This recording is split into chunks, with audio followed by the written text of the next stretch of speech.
They gave me a joke apron for Father's Day. It said "the spare dad" in bright red letters, stitched across the chest like it was funny. Everyone laughed. Even my wife. Even my kids. I stood at the grill, flipping burgers in the summer heat while the rest of them sipped lemonade under the shade, not offering to help, not even acknowledging the effort. Just laughter and a few offhand comments like, "Don't burn the veggie ones, spare dad. And that's your new name now, huh?" I smiled. Or at least, I think I did. Something in my face moved. I kept my head down and let them joke. My name is Greg. I'm 43. Been married 19 years. 3 kids, 15, 12, and 9. I'm not some tragic figure. I'm just a guy who did what he thought was right. Worked a regular job, paid the bills, did the carpool runs, handled school lunches, dentist appointments, laundry when needed. I didn't always get it perfect, but I was there. I was steady. I was reliable. And somewhere along the way, I stopped being anything else. You don't notice the shift right away. It starts small. The missed thank yous. The rolled eyes when you ask for help unloading groceries. The forgotten coffee order, even though you've been getting the same one for 7 years. And then you get a card on Father's Day that says, "We love you," even if you're not the fun one. A joke, supposedly. But the paper still sits in the trash, crumpled and greasy from the burger grease on my hands when I threw it away. I should have seen it earlier. How they treated me like the backup parent. How anytime something went wrong, bad grades, missed practices, sibling fights, it was, "Where were you, Greg?" But when things went right, that was Michelle. That was Mom. My wife, the shining star. She's magnetic. The kind of person who walks into a room and people notice. PTA president, active in the neighborhood group chat, organizes events, bakes for the bake sale, does Pilates with the moms at the country club. Everyone loves her, including the kids. I don't resent her for that. Not exactly. It's not her fault she's likable. It's not even her fault the kids lean more toward her. What gets me is that she let it happen. No correction. No, your dad helped too. No, Greg's the one who made that happen. Just silence, letting me fade into the background until I became a punchline. That Father's Day, the signs were all there. My youngest, Ellie, handed me the gift bag with the apron in it and laughed before I even pulled it out. She thought it was hilarious. The older two didn't say much, just kind of smirked. Michelle? She kissed me on the cheek and said, "Don't be such a grump. It's cute." Then she handed me the spatula and said, "Fire up the grill, chef spare." So I grilled. Quietly. Like I always do. I watched them talk and laugh and play lawn games while I stood over the heat, flipping meat, brushing on sauce, listening to my own heartbeat get a little heavier every time someone called me spare dad, like it was normal now. It wasn't just Father's Day. That was just the moment I started paying attention. I began to look at things differently after that. A few days later, I noticed my oldest, Mason, came home from soccer practice and walked right past me without a word. Michelle called from the kitchen, "How was practice?" And he lit up, sat at the counter, and talked for 10 minutes straight. I was sitting right there. I asked one question, "Did you score today?" And he shrugged. "Nah," he said. That was it. A week after that, my middle one, Sam, had a science fair. I took off work to be there. Michelle had a meeting. I stood by his project the whole time, clapping when the judges stopped by, taking pictures, encouraging him. He barely looked at me. When Michelle showed up an hour late, he ran to her like she had rescued him from a hostage situation. "You made it," he shouted. I was invisible. She gave me a smile like, "See? I came." And just like that, her being late was forgiven, and my being there the whole time meant nothing. I know kids lean toward one parent sometimes. I know it's not always personal. But the thing is, they used to look up to me. I remember Mason asking me to teach him how to tie a tie. Sam used to crawl into my lap with books he could barely carry. Ellie would wait by the door for me to come home, every single day. Now, Ellie rolls her eyes if I don't get her juice the right way. Sam complains that I breathe too loud. Mason straight up ignores me unless I'm driving him somewhere. I kept telling myself it would pass, that they were just growing up. But then I started noticing how Michelle talked about me. Not to me. About me. To her sister. To her friends. On the phone. He means well, but he's not exactly present. He doesn't get how things work anymore. It's like having a fourth child sometimes. Those words cut deep. But I didn't say anything. I told myself I was being sensitive. Overthinking. Mishearing. Then came the cookout. Not Father's Day, just a regular Saturday in June. Michelle's parents came over, along with her brother and his wife. The whole backyard was set up, balloons, snacks, pool toys. Not for me, of course. Just a summer gathering. At one point, I was carrying a folding chair out to the lawn when I heard Michelle's mom say, "Greg's still doing the heavy lifting, huh? At least he's good for that." She laughed. Michelle added, "He likes having a job. Makes him feel important." Everyone laughed. I wasn't seen as a partner. I was the help, the extra, the afterthought. Later that night, after everyone left, I sat on the back deck alone. The lights were off. The kids were inside watching a movie. Michelle was scrolling through her phone. I looked out at the grill, still greasy from dinner, the chairs still a little muddy from the kids' feet. And I felt it, that quiet ache. The sense that I wasn't needed. Not really. Just tolerated. Like a well-worn rug. Still in the house, but no one notices it anymore. The final nudge came a few days later. Ellie had a friend over. They were making bracelets or slime or whatever it was. I heard her friend ask, "Where's your dad?" And Ellie replied, without even looking up, "Oh, he's just around. He's not really part of stuff." Not really part of stuff. I don't think she meant it to hurt. She said it so casually, but I felt it like a punch to the ribs. That night, I opened a drawer in my study and pulled out a backpack. Just a small one. Threw in a couple pairs of clothes, my toothbrush, my passport.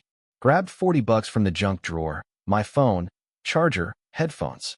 I looked around the room. Photos of smiling kids, a framed World's Okayest Dad mug from 5 years ago, books no one had touched in months.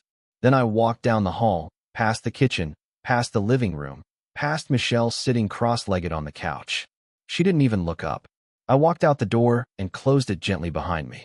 I didn't leave a note. Not yet. I stayed in a motel that night. Cheap, quiet. I laid on the stiff mattress, staring at the ceiling. For the first time in years, no one needed anything from me. No one asked for juice, or a ride, or a clean uniform. Just silence. And in that silence, I started thinking about who I used to be. Who I might be again. A week passed. I didn't check my phone much. Turned off location tracking. Paid cash for everything. I figured they'd assume I was sulking, maybe fishing. Maybe just off on a walk. They probably didn't think I'd actually leave. I didn't think I'd actually leave. Then one night, I checked my phone. I had texts. From Michelle. A couple. "Where are you? Are you coming back?" Then, "If this is about Father's Day, you're being ridiculous." But it was one comment that made me stop. On an old Facebook photo of me and Ellie at a carnival, someone had commented.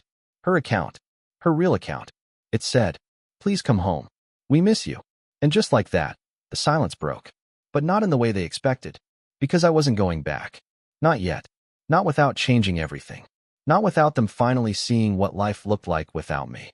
And not before I made sure they truly understood what it meant to be the spare dad. The morning after I read Ellie's comment, I sat in the stiff motel chair with my phone clutched in my hand. I kept reading those 5 words over and over again. "Please come home. We miss you." I tried to feel something soft, something like warmth or reconciliation, but it didn't come. Not right away.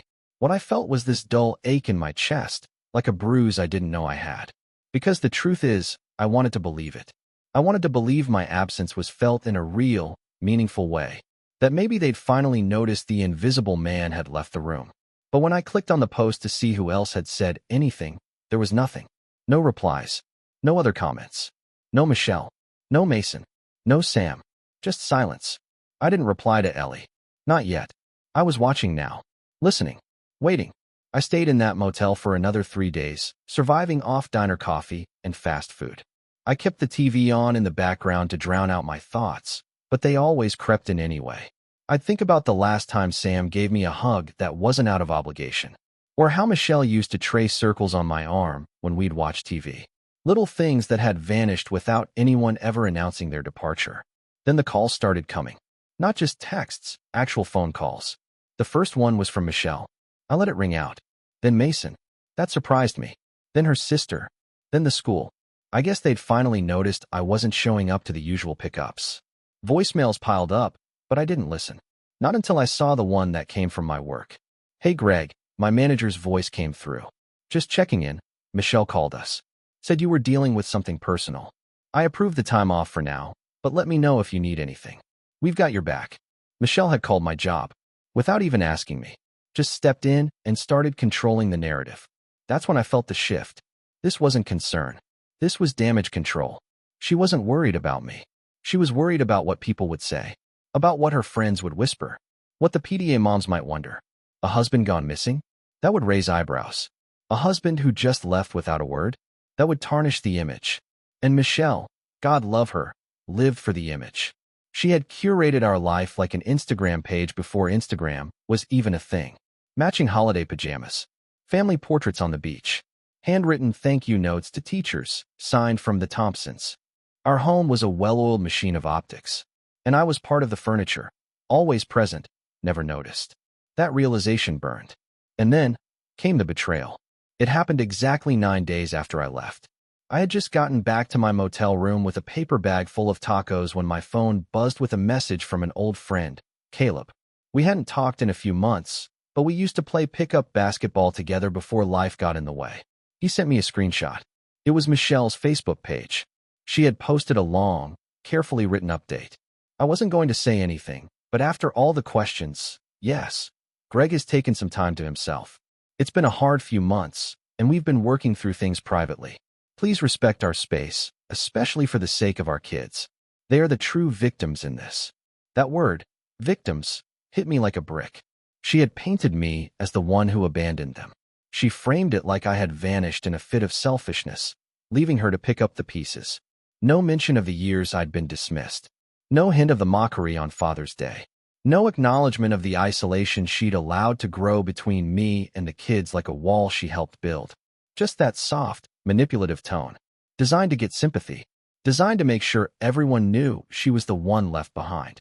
Caleb followed the screenshot with a message. You good, man? Want to talk? I didn't reply. I just stared at the post. Read it twice. 3 times. The comments were worse. Oh, Michelle, stay strong. You're such a good mom. He'll come to his senses. Men are so weak these days. My husband pulled something similar. Took him a month to realize what he lost. My kids had liked the post. Mason even commented, "We love you, Mom." I went numb. There was no better word for it. Just numb. Like someone had switched off all the dials inside me and left me in grayscale. I put my phone face down on the bed and stared at the ceiling for what must have been an hour. Then I got up, grabbed my wallet, and walked down the block to a 24-hour diner. I ordered a coffee and sat there until sunrise. I wasn't angry. Not yet. That came later. The anger came when I listened to the voicemails for the first time. Michelle's voice was calm. Cold. Greg, I don't know what this is. If it's a midlife crisis or some cry for attention. But it's not fair to the kids. You made your point. Come home. Or don't. But stop playing games. Sam's voice came next, awkward and forced. Hey, Dad. I don't know if you're mad or what, but Mom says you'll come back soon. Ellie cried a little. Mason said it's dumb. I don't know. Then a long pause. Then Ellie. A soft voice, barely audible. Daddy? I'm sorry if we were mean. I didn't mean it. Can you come tuck me in again? I miss you.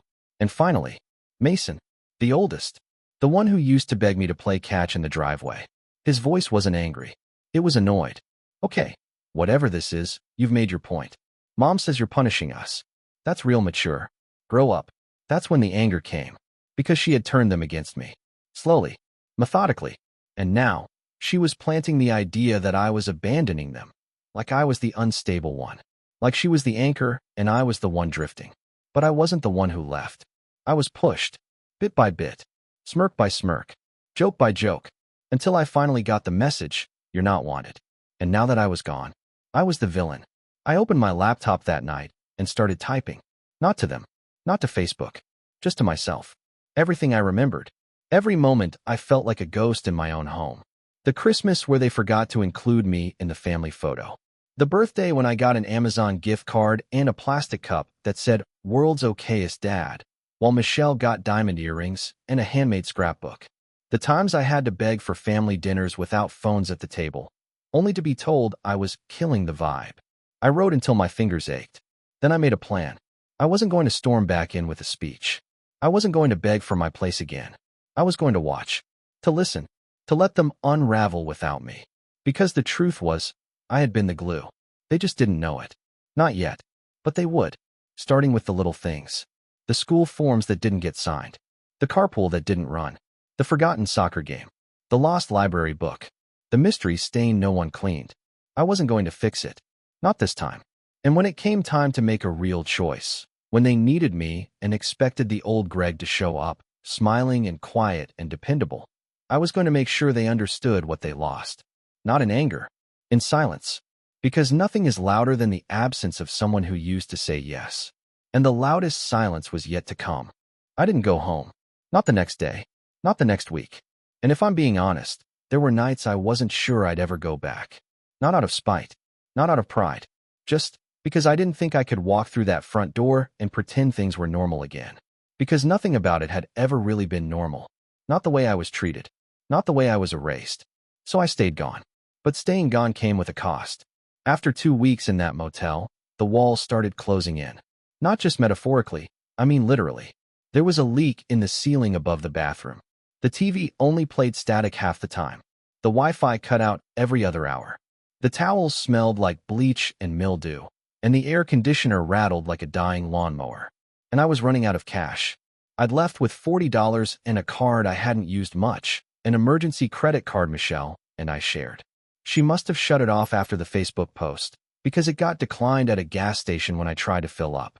That was the first time I felt something close to panic crawl into my throat. I had a bit of money in a personal savings account. Not much. Just the leftover paychecks I'd stashed from side gigs over the years. Birthday money. Christmas bonuses. But it wasn't meant for escape. It wasn't meant to survive on.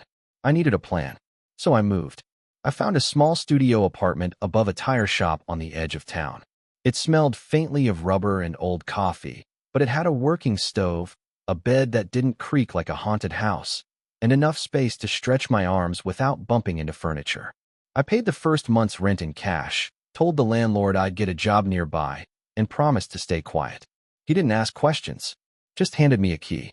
That place became the cocoon I didn't know I needed. No pictures on the walls. No toys underfoot. No laughter in the next room that didn't include me. Just quiet. And for a while, that silence was sharp and heavy. But slowly, very slowly, it softened. Became something I could breathe in. I started waking up early. Not because I had to, just because I wanted to. I'd make coffee, sit on the narrow balcony with a chipped mug, and watch the sun rise through a tangle of power lines and rooftops. I'd take walks to the park nearby, sit on benches, and listen to strangers talk. Sometimes I'd strike up conversation with old men walking their dogs or teenagers waiting for the bus. I hadn't done that in years. Just talk to people with no agenda, no errands, no pressure. It was strange how the absence of responsibility made me feel alive again. Still, there were hard days. I missed Ellie the most. Her tiny voice on that voicemail replayed in my head more times than I'll admit. I missed Sam's dry humor, even when it came laced with preteen attitude. I missed the way Mason used to sneak chips from the pantry late at night, thinking I didn't notice. And yes, I missed Michelle too. Or at least, the version of her I used to believe in. But every time I thought about going back, I remembered that apron. The spare dad. And I remembered the way they laughed while I stood at the grill, sweating, unthanked, unseen. I couldn't go back to that. So I moved forward. I took a part-time job at a local hardware store. Nothing glamorous. Just stocking shelves, helping people load mulch into their trunks, sweeping aisles. But it felt good to do something with my hands again. To be needed, even if just to explain the difference between two kinds of screws. The manager, Luis, was a short guy with bad knees and a loud laugh. He didn't ask about my past, just trained me, handed me a uniform, and told me to show up on time. I did, every day, and slowly, I felt myself standing a little taller. One day, Luis tossed me a clipboard and said, "You're good with customers. Want to help run inventory next month?" I hadn't been offered something in years. Not like that. Not based on my merit. Not based on being seen. I said yes. And then something strange started happening. I started writing again. I used to journal in college. Nothing serious. Just thoughts, sketches of stories, overheard conversations I wanted to remember. But one night in the apartment, I found a half-used notebook in my backpack. I opened it, and I wrote. At first it was just memories. A story about Mason's first lost tooth. A list of things Ellie used to say wrong, like Bissetti and Liberi. A moment when Michelle danced barefoot in the kitchen with the kids, and I stood in the doorway thinking this is happiness. Then the memories turned into letters. Not ones I planned to send. Just things I needed to say. Things I never got to. To Michelle. You stopped looking at me like I mattered. You stopped asking if I was okay. And maybe I stopped showing it, but I needed that. To Mason, you're old enough to understand. And one day, I hope you look back and ask yourself if you were kind. Because I was trying, even when you didn't see it. To Sam, you're smarter than you let on. Don't bury your feelings like I did.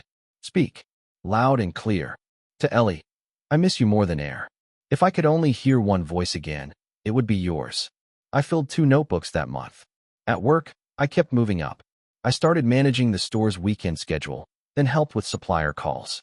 Louise started leaning on me like I was part of the backbone. And I was. It felt good to be essential. A regular customer, older guy named Arthur, started bringing me coffee some mornings. You remind me of my son, he said one day. Only difference is, you show up. That meant more than he knew. I joined a local library club on Tuesdays. Just a group of folks who shared stories, read chapters aloud, and gave feedback. I didn't say much at first, just listened. But one day, I read a short piece I'd written about Father's Day. Not my Father's Day, just a version. Fictional, technically. About a man who flipped burgers while his family joked behind his back. When I finished reading, the room was quiet. Then a woman in her 60s leaned forward and said, "That hurt in the best way. Whoever he is, I hope he finds peace." I just nodded. They didn't know it was me. But it was the first time I'd been hurt in years. I started feeling stronger. Not just physically, but mentally. Emotionally. I was clearer. Sharper. I'd go days without thinking about the house I left. Without checking Michelle's Facebook. Without wondering if Ellie was still waiting at the window. But the past always finds a way back in. It started with a letter. No stamp. No envelope. Just slid under the door while I was at work. I came home late, groceries in one arm, and saw the folded paper on the doormat. My name scribbled in thick black pen. Greg. Just that. Inside was a single line. "I'm sorry. I didn't see what I was doing. Please come home." No signature. But I knew the handwriting. Michelle. I sat on the floor for a long time with that note in my hand. My keys were still in my fist. I didn't move. Didn't blink. Just let it sit there in my lap like a weight. I wanted to believe it. Part of me needed to believe it. But I didn't trust it. Because I didn't see what I was doing wasn't the same as "I'll change." It wasn't enough. A week later, I got another message. This time on Instagram. From Mason. It was a photo of my old toolbox. The one I kept in the garage. It was open, tools scattered. Ellie wanted to build something for school. Mom didn't know where anything was. Said to ask you. No, how are you? No, we miss you. Just a request. The old pattern, trying to reassert itself. But I didn't reply. Because for the first time in a long time, I wasn't desperate to be needed. I wanted to be wanted. And until that was true, I wasn't going anywhere. I'd hit bottom. I'd felt the crush of being overlooked, unwanted, unloved. But now I was rising. And if they wanted me back, they were going to have to climb too. I didn't throw the letter away. I didn't respond either. I folded it neatly, placed it in the top drawer of my desk, beside my journal, a half-finished short story, and the apartment key I never used because I never locked my door, and I left it there. Like a relic. Like something I might study again later. Not because I believed Michelle's apology, but because I wanted to see if time would change the way it felt. Spoiler, it didn't. The letter read like someone covering their tracks, not someone trying to find the road back to me. There was no mention of Mason's comment calling me immature. No acknowledgement of the spare dad apron. Nothing about the Facebook post that made me look like I'd deserted my family to go soul-searching in the woods. It was vague, convenient, and exactly what I'd expect from someone who wanted forgiveness without offering change. So I did nothing. And for a while, that was enough. But then, something shifted. It started with the school district. Louise had asked me to pick up some donated tools from a high school across town. One of those community partnership things where local businesses pitch in. I pulled up to the loading dock, signed some forms, and while I was waiting, I wandered into the front office to ask about future drop-offs. And that's when I saw Ellie. Through the glass panel in the hallway. She was sitting alone on a bench, knees tucked to her chest, backpack at her feet, head down. I froze. It was like a movie reel snapping to life in my brain. Every time she used to wait for me at the door with her little hands pressed to the glass, the way she'd sprint across the driveway screaming, "Daddy's home," like it was the highlight of her week. I hadn't seen her in almost a month. She looked taller, older, sadder. I stepped back before she could see me. My hands were shaking. A secretary walked by, noticed me hovering. Need something? I cleared my throat. The girl on the bench, Ellie Thompson. Is she waiting for someone? She glanced. I think so. Poor thing. Her mom forgot it was early dismissal. Bus already left. We called but no answer. Happens a lot lately. I nodded, said thank you, and left. But the seed was planted. Happens a lot lately. That wasn't like Michelle. For all her flaws, she never missed pickups. She lived for the PDA image, the best mom ever mug on her desk, the organized chaos of school calendars. So what had changed? On the drive home, I kept wondering if things were cracking. If the illusion was finally unraveling without me there to silently patch the holes. A week later, Sam called me. Not texted. Called. I almost didn't pick up, but something told me I should. Hey, he said, voice low. Hey. Long pause. Do you still have the key to Grandma's place? I blinked. What? Grandma and Grandpa's cabin. The one by the lake. Mom said you were keeping it after they passed. I am. Another pause. Can we go there? I sat up straighter. Why? He hesitated. Because. Mom's losing it, Dad. Mason's never home. Ellie cries all the time, and she's mad at us constantly.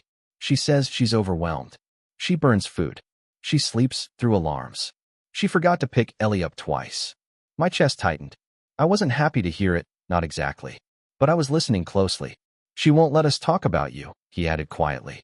If we do, she changes the subject. Mason tried to ask why you left, and she snapped at him. And what do you think? I asked. He didn't answer. Sam, I think you were always the one keeping it all together, he said finally. That hit harder than I expected. I told him the cabin was still mine. Paid off, maintained through a small property management company I used in the summers. It had been in my family since I was a kid. Michelle hated it, said it smelled like mildew and boredom. The kids only ever went once a year, but I kept it for myself. After we hung up, I sat in the kitchen of my small apartment, staring at the cracked tile countertop. And that's when the idea started forming. Not revenge in the fire and fury sense, but something cleaner, quieter, a plan rooted in clarity. Because I finally saw it for what it was. Michelle had built a house of mirrors, and I had been holding the flashlight, the glue, the scaffolding. Without me, things weren't just messy, they were fragile, unstable. One strong gust, and the whole facade would come crashing down. So I decided to let it fall. But this time, I'd control the wind. The first step? Establishing silence as a weapon. I made a second phone call. This one to my lawyer. He was an old college friend named Ben. A quiet, detail-obsessed man who loved contracts the way other people love crossword puzzles. I hadn't spoken to him in a while, but when I explained what was going on, he didn't hesitate. You're still legally married, he said. But if you're planning to make a move, you need to know your rights. I don't want to burn the house down, I said. But I want her to know I'm not the spare anymore. I want control. Then we start with financial autonomy, he said. You've got the cabin, right? Still in your name only. Yeah. Perfect. Let's keep that protected. Let's also draft a financial separation agreement. Nothing permanent yet, but it'll make her aware you're serious. And the kids. You've got every right to seek partial custody if it comes to that. You haven't abandoned them. You've created space. There's a difference. Ben got to work. Meanwhile, I focused on something more immediate, rebuilding my network. Because here's the truth most people don't talk about when you disappear. You become a ghost in more ways than one. People stop calling.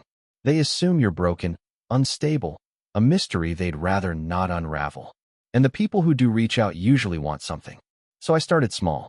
I reconnected with Caleb, the guy who sent me the Facebook screenshot. We grabbed lunch. He asked me what happened.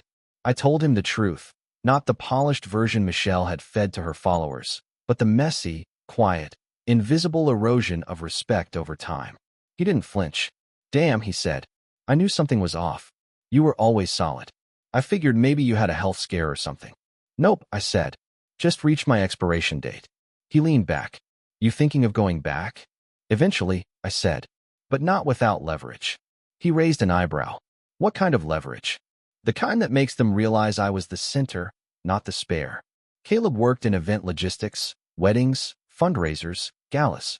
He had contacts everywhere. And when I told him I had a plan involving the cabin and the kids, he offered to help. You want to throw a party? He asked. Not exactly. More like a reset. I'm in. And just like that, I had my first ally. Next, I reached out to the property manager at the cabin, asked for a deep clean, a stocked pantry, firewood delivered, linens refreshed, paid extra to expedite it, told them a special family gathering was happening. They were happy to help. Then I called Sam. Told your mom you're going camping. Yeah. She didn't argue. That told me more than I expected. I'm picking you three up next Friday, I said. Don't bring electronics. Just clothes and an open mind. Is this a rescue mission? He asked. No, I said. It's a mirror, so you can all see clearly. Sam didn't push further. Just said, okay. The following days moved like a quiet storm. Ben finalized the draft. Caleb arranged a few local friends to help with setup. Nothing dramatic, just a few things to make the cabin feel less like a dusty retreat and more like a memory factory. String lights, a fire pit, a portable projector for old home videos I pulled from a hard drive Michelle didn't know I had. And then came Friday. I pulled up outside the house I hadn't seen in over 5 weeks. It looked the same, but something in the air felt different. Staler, weaker, as if the place had aged without me. The front door opened. Sam stepped out with a duffel bag. Mason followed, dragging his feet. Then Ellie, clutching a stuffed bunny. Michelle came to the doorway but didn't step out. Our eyes met. She didn't wave. Neither did I. I nodded at the kids. Let's go. And without a word, they piled into the car. I didn't speak on the drive. Neither did they. But the silence wasn't heavy. It was full. At the cabin, I let them settle in. Gave them time to adjust. Then, after dinner, mac and cheese over the fire, just like the old days. I turned on the projector. Old footage played against the side of the cabin. Christmas mornings. Beach trips. Sam learning to ride a bike while I ran beside him, nearly tripping. Mason asleep on my chest. Ellie on my shoulders, squealing with laughter. No narration. No speeches. Just memories. And somewhere in the middle of it, I saw Mason wipe his face. The power wasn't in the images. It was in what was missing from them. Michelle. She was always there, but just off screen. Taking the photo, making the plan, managing the moment. But I was in them, with them. And finally, they saw it. This was only the beginning. The next morning at the cabin was quiet in a way that felt earned, not awkward. The kids slept in, tangled in blankets like they used to when they were little. I sat on the porch with a mug of coffee, watching the fog lift off the lake. And for the first time since I'd left, I didn't feel like I was waiting for the other shoe to drop. I felt steady, grounded, ready. When they woke up, we ate pancakes and bacon at the old table with the wobble in the leg. No phones. No rush. Mason cracked a joke about my pancakes being aggressively fluffy, and Sam laughed so hard he snorted. Ellie leaned into my side like it was the most natural thing in the world. I didn't comment on it. I just let it be. After breakfast, I told them we were going for a walk. We followed the path down to the water, the same one I'd walked with my dad when I was their age. We sat on a fallen log, and I finally said the thing I'd been rehearsing for weeks. Not as a speech, but as a truth. I didn't leave because I don't love you, I said. I left because I stopped loving myself in that house. And I didn't want you growing up thinking that was normal. Mason stared at the lake. Sam picked at a splinter on the log. Ellie watched my face like she was memorizing it. I didn't know, Sam said quietly. I know, I said. That's not on you. Mason swallowed. Mom said you were punishing us. I nodded. I know she did. Were you? He asked. I shook my head. No. I was protecting something. Me. And eventually you. Ellie reached for my hand. Are you coming home now? I squeezed her fingers. Not the way things were. But I'm not disappearing again. That afternoon, I made the call. Michelle answered on the second ring. Are they okay? She asked immediately. They're fine, I said. They're with me. A beat. Greg, we need to talk. We are talking, I said. Just not the way you're used to. I told her I'd emailed her a document. The financial separation agreement Ben drafted. Temporary. Clear. Calm. No threats. No theatrics. You cut me off financially, I said. So I set boundaries. The cabin is mine. My accounts are mine. I'll continue supporting the kids directly. Transparently. You can't do this, she said, voice tight. This isn't how families work. It's how respect works, I said. You didn't lose me overnight. You spent years telling everyone I was optional. I listened. Silence. Then, softer, I said I was sorry. I know, I said. And I believe you're sorry it blew up. But remorse without change is just regret with better timing. She tried to pivot. Tears. The kids. The neighbors. The image. I didn't bite. There's more, I said. I'm filing for partial custody. Weekends and Wednesdays to start. We'll adjust if the kids want more time. Her breath caught. You're doing this to hurt me. I'm doing this so they have a father who isn't a joke, I said. And so I don't become one again. When I hung up, my hands were steady. The fallout was immediate. Michelle's Facebook went quiet, then disappeared. The PDA chat lit up with rumors until they died of boredom without fuel.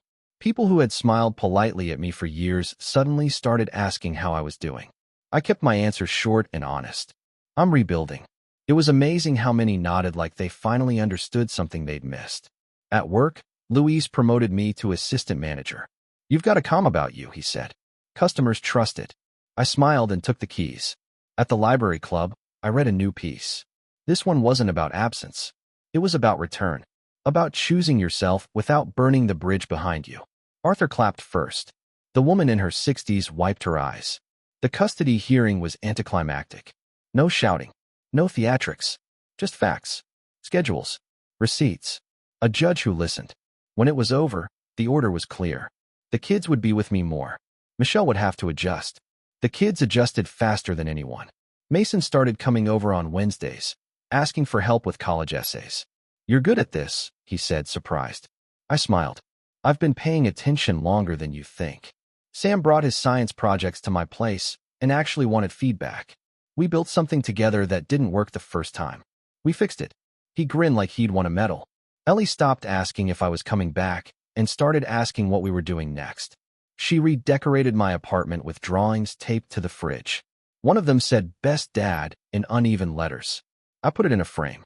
Michelle tried, in her way. She apologized to the kids. She asked to come to the cabin once, to talk. I agreed.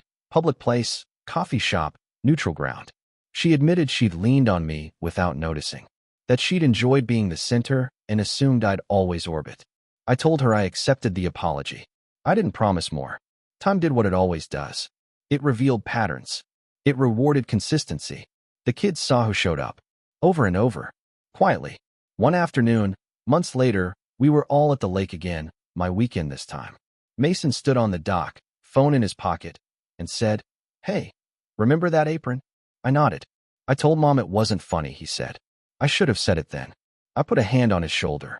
You said it now. Sam laughed. We should burn it. Ellie gasped. No, we should make it into a dish towel. We laughed. I laughed until my sides hurt. That night, after they fell asleep, I sat on the porch and looked out at the water. I thought about the man at the grill, smiling through the heat while everyone laughed. I wished him well. I thanked him for getting me here. And I let him go. I didn't get revenge by yelling or humiliating anyone. I didn't expose messages or win arguments online. I did something better. I became undeniable. I became present without being expendable. I stopped auditioning for a role I already deserved. And the last thing I wrote in my journal that night was this. I was never the spare. I was the foundation. And when I stood up, everything finally found its balance.